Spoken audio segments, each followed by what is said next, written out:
ولې ډېر خلک چپس خوښوي؟ دا یو ډېر مهم سوال دی. شاید د ډېرو خلکو ذهن کې پیدا سوی وي چې چپس یو ډېر عادي خواړه دي. ولې ډېر خلک دا خواړه خوښوي؟ په داسې حال کې چې چپس که هر رقم پاخه شي زموږ خوښیږي او په دې ښه پوهیږو چې د چپس خوړل د وزن د ډېرېدو سبب کیږي او نه باید ډېر ورڅخه کار واخلو. نوې څېړنو دا ښودلي چې د مور شیدې زموږ مغز په دې ډول روزي چې موږ چپس او داسې خواړه چې په غوړیو کې سره کیږي ډېر خوښ کړو. موږ پوهیږو چې چپس که هر ډول وي موږ چاغوي او په روغتیا مو ښه اثر نه لري، خو سربیره پر دې هم له خوړلو لاس نه اخلو. همداراز خواږه او غوړ شیان لکه کیک او کلچه هم ډېر خوښوو. دا خوراکي شیان د کاربوهایدرات یا نشایستې او غوړو څخه ډک دی چې زموږ د مغز د تشویق سیستم په شدت سره فعالوي. په طبیعت کې بل هیڅ ډول داسې خواړه نشته چې په دې اندازه کاربوهایدرات یا هم نشایسته ولري. ځینې خوراکي مواد لکه کچالو او ځینې غلې ډېر کاربوهایدرات لري او ځینې نور بیا ډېر غوړ، لکه د مثال په توګه بادام، چارمغز او داسې نور. خو د مور شیدې هغه یوازینی طبیعي خوراک دی چې کاربوهایدرات یا نشایسته او غوړ پکې ډېر زیات دي.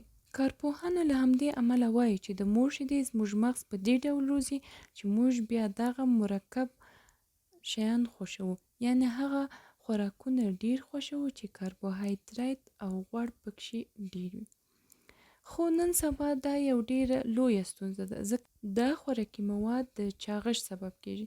کارپوهانو دا وویل چې موږ اکثره وخت د هغو خوراکي توکو چې ناشایسته او غوړ پکې ډېر وي پر زیان سترګې پټوو.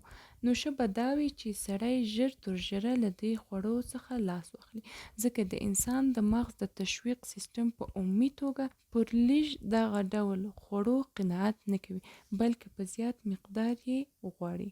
کله کله سړی تر ډېره ورزش وروسته هم داسې احساس کوي چې عضلات یې نه قوي کېږي. د دې وجه شاید د کولین کمی وي. کولین یو ډول مواد دی چې په ژوندۍ انساجو کې موندل کېږي.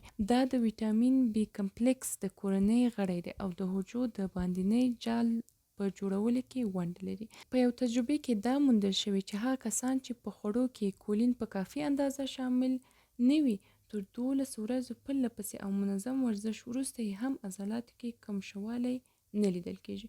خو هغه کسان چې په خوړو کې کولین په کافي اندازه شامل وي تر یوې مودې وروسته عضلات قوي کېږي. د انسان په بدن کې د کولین کمبود تر 50 کلنۍ وروسته پیدا کېږي. کولین زموږ د اعصابو او عضلاتو لپاره یو ډېر مهم عنصر دی.